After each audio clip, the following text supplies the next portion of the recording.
এই 301টা গজল এখানে আছে, আমার অন্তরের কথাগুলি লেখা।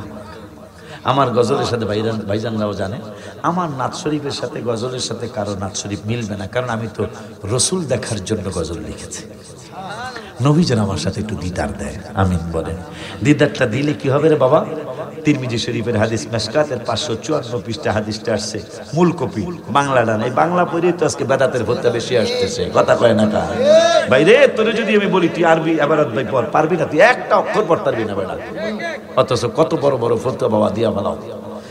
এই মেশকাত শরীফের 554 পৃষ্ঠা, মূল মেশকাত শরীফ বাংলাটা না, মূল মেশকাত শরীফের 554 পৃষ্ঠা 7 নম্বর লাইনে হাদিসটা আছে।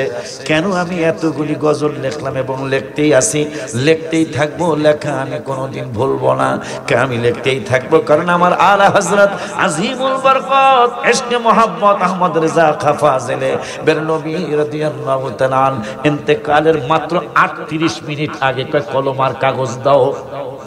মৃত্যুর কয় মিনিট আগে মাত্র। আমি আশ্চর্য হয়ে গেছি বান্দারি ভাই, হায় হায় রাসেল ভাই, আমি আশ্চর্য হয়ে গেছি।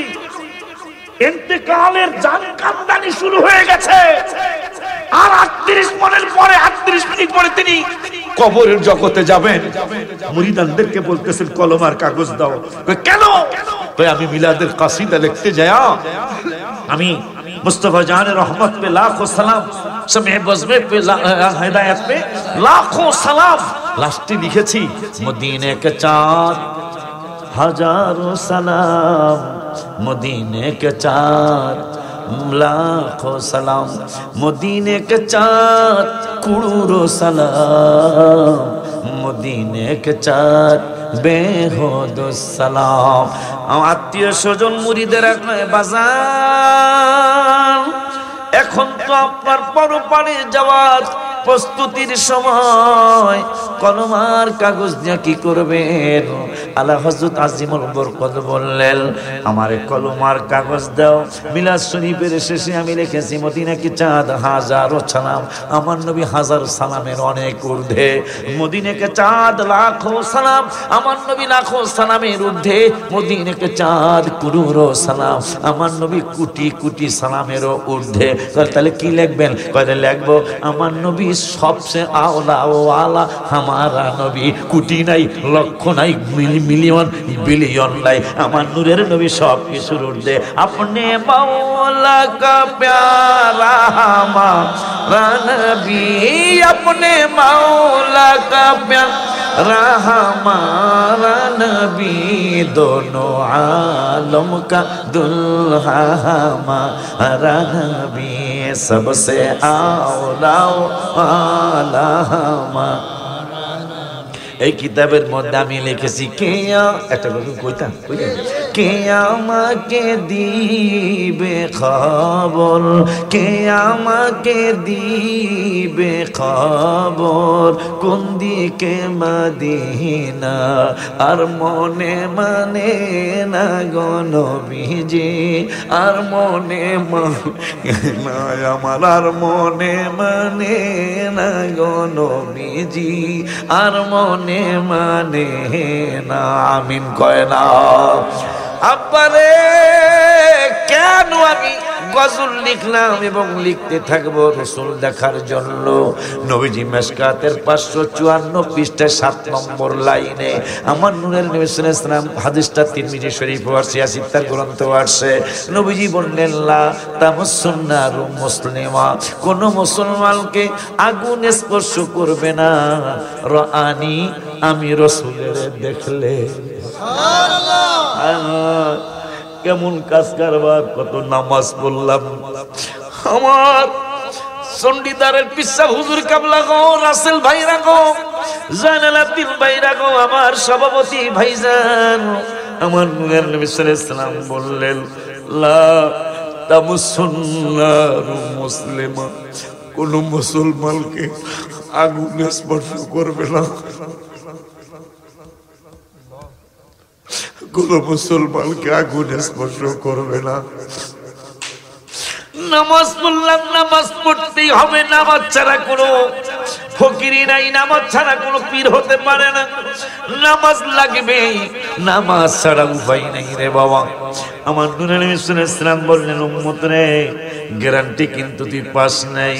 এরপরে রোজা রাখলি, রোজা হইতে পারে নাও হইতে পারে, যেমন নামাজে যদি সামান্য ইতিহাস বলি, সেই 35 বছর আগে হাডুডু খেলছেন, কপাস কপাট কপাট কপাট কি একটা খেলা আছে না, এই যে হাডুডু টিক টিক টিক টিক কথা কয় না কা, তোমরা বাচ্চারা যারা 20 বছরের নিচে এরা কইতে পারবে না, আমার বয়সে এরা কইতে পারবো। কাবাডি খেলা ছিল না? হ্যাঁ কাবাডি খেলা, ওই কাবাডি খেলা 35 বছর আগে খেলাইছেন, সোয়ামাইরা গেছেন গা, আপনি জিততে গেছেন, যেটা 35 বছরের মধ্যে কোনোদিন মনে হয় নাই। হঠাৎ এরা বড় মোড়া জামে মসজিদে নামাজে দাঁড়াইছেন। বাটপার, কত বড় বাটপার আল্লাহ! এই জন্যই বলছি ইন্না শাইতান লাকুম আদুউম মুবিন। 35 বছর আগের হাডুডু খেলা, হ্যাঁ নামাজের মধ্যে হঠাৎ করে মনে কইরা দিছে, কতক্ষণ না গেলে এই নামাজ দিয়ে জান্নাতে যাইবেন কা। আল্লাহর হাবিব বলেছেন, রোজা রাইখা মিথ্যা বলা যাবে না, সুদ খাওয়া যাবে না, ঘুষ খাওয়া যাবে না, গীবত করা যাবে না। এইটাই তো বেশি করে মানুষ। খাওয়া দাওয়া নাই তো, দোকানের সামনে খালি হ্যার পোলা কি করছে, হ্যার মাইয়া কি করছে, হে বেটা কি করে, কত করে। আমার নবী কয় রোজা হইব না,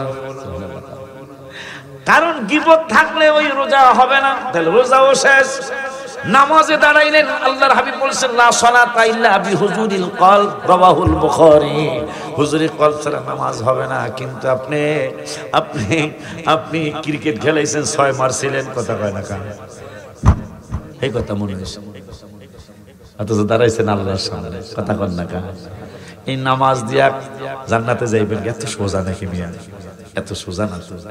হজ করতে গেছেন, আল্লাহর হাবিব বলছেন ঝগড়া করা যায় বলা, জিগান যারা 2-4 জন হাজি যদি যায় থাকে, আল্লাহ গো আল্লাহ গো, কয় আজকে কই মাছ দিলেন কা? আপনি কি কই মাছ খাইতে গেছেন হজে? মিয়া আপনি গেছেন হজ করার জন্য, আপনার খাওয়ার চিন্তা থাকবে কেন? খাওয়া তো থাকবেই, কিন্তু আপনার থাকবে আমার হজটা কিভাবে আল্লাহর দরবারে কবুল করাইতে পারে। টেনশন থাকবে সেইটা, টেনশন সেইটা না। ইলিশ মাছ দিতালেন না, তবে মুখ বেলছে কথা কয়। হ্যাঁ আমি আল্লাহ নেয় আমাকে দোয়া, আমি হাজি নেই না। এই বক্তৃতা মনে করি আমি হাজি চাইতেছি। নো, সবচেয়ে ইজ্জত যদি যাইতে চান, যে আমি ইজ্জত রাখতে চাই না, হ্যাঁ হাজি নিলে এককালে বেইজ্জতি করে ছেড়ে দেবো মক্কা মদিনা শরীফে হাজি সাহেবরা। হ্যাঁ আমি এই জন্য আমি বলি, মানে আমি কি জানেন, অনেকে তো আসে অলরেডি অনেকগুলো পাসপোর্ট দিছে আমার, আমি বলছি আমার খেদমত করতে পারবে? আপনার খেদমত তো প্রশ্নই আসে না। আমার খেদমত যদি করতে পারেন তাহলে যাবেন আমার সাথে। আপনার টার্গেট থাকতে হবে হজটা যেন সুন্দর হয়, জিয়ারত রাসূল সাল্লাল্লাহু আলাইহি ওয়াসাল্লামটা যেন সুন্দর হয়, এই থাকবে আপনার টার্গেট। আপনি যাই হনে আমারে কইবেন হুজুর আমি ভাত নিয়ে খাবো, আমি এই হুজুর হইছি। হ্যাঁ এই করে পরে যে কাজ লাগে আমি কে খেদমত করাবো, মানে এটা হলো শর্ত। আমি ঠাকুর খেদমত করবো, কিন্তু আমি আপনার খেদমত করবো এটা প্রথমে কমো না, প্রথমে আমার খেদমত করতে হবে, তাইলে আমি আপনাদের নিব। এই শর্তে অনেকগুলো যায়, এই শর্তে যায়। তা যাই হোক, কি জানি কমো,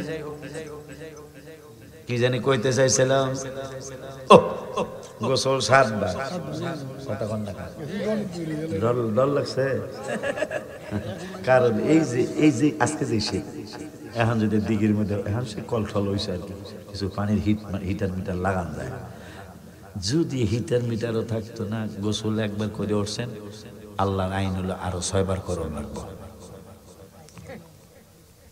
একবার শেষ হয়েছে, আরো বাকি কত? একবারে জামাই লোকে কইতো যে কেউ কেউ এরকম না, গোসল কিন্তু করা সম্ভব না। কথা বলেন না কেন? আমি কি কথাটা ভুল বললাম বাবা? কারণ 7 বারে এই পৌষ মাস না, আগুন শেষ হয়নি এখন, আর 2-1 দিন আছে। এই পৌষ মাসে 7 বার গোসল করে সম্ভব? নূরের নবী, হায়াতুন নবী, জিন্দা নবী, কার সাথে আপনি সম্পর্ক করলেন? কবরে কেমনে শান্তি পাইবেন? হাসরে কেমনে জিতে যাইবেন? পুলসিরাতে আপনি কেমনে পার হবেন? সেইটা কোরআন থেকে হাদিস থেকে বাবা একটু শুনে যান। আব্বা জানলারে, বাবা জানলারে, আমার নূরের নবী সাল্লাল্লাহু আলাইহি ওয়াসাল্লাম কয়, আল্লাহ গো, আমার উম্মত 7 বার গোসল করলে ওরা মসজিদে যাইতে পারবো না, ঠান্ডা লেগে যাবে, এদের জ্বর এসে যাবে। আল্লাহ একবার কি বানানো যায় না? আমার আল্লাহ কা বন্ধু, আমি আল্লাহ ওলিদের আলোচনা করতে গিয়ে আল্লাহ ইন্না আউলিয়া আল্লাহি লা খাউফুন আলাইহিম ওয়া লা হুম ইয়াহজানুন আল্লাযীনা আমানু ওয়া কানু ইয়াত্তাকুন লাহুমুল বুশরা ফিল হায়াতিদ দুনিয়া ওয়া ফিল আখিরাহ লা তাবদীলা লিকালিমাতিল্লাহ। আমি আল্লাহর কালামের কোনো পরিবর্তন করা যায় না। আমি আল্লাহ যা আইন করি তাই পালন করা লাগে। আমার নবীকে আমার তো সাহস আছে। কয় কেমনে সাহস? কয় এক জায়গায় কইছেন ওয়া ইউহিল্লু লাহুমুত তাইয়্যিবাত ওয়া ইউহাররিমু আলাইহিমুল খাবায়েথ। আমি যদি কোনো হালাল পবিত্র জিনিসকে হালাল বানাইতে চাই, আপনি সেটা দ্বিমত পোষণ করবেন না। ওই হাররিমু আলাইহিমুল খাবায়েথ 9 পারা 9 পৃষ্ঠায় কইছেন, কোন অপবিত্র জিনিসকে যদি আমি নবী হারাম করতে চাই, আপনি সেটা বাধা দিবেন না। এখন আমার উম্মতের কষ্টতে আমি সহ্য করতে পারবো না গো ইয়া রাব্বাল আলামিন। আমার উম্মত 7 বার কেমনে গোসল করব? আমার আল্লাহ বলতেছেন, বন্ধু সব জায়গায় আপনি বাধা দিতে যায়েন না। আমি সব নবী রাসূল আমারে খুশি করতে চাইছে জীবন দিয়া, সন্তানের জীবন দিয়া, কিন্তু আমি আল্লাহ সিদ্ধান্ত নিয়েছি আপনাকে খুশি করব, যা লাগে তাই দিয়া। তাইলে দেরি করেন না, তাহলে একবার বানা। সুবহানাল্লাহ।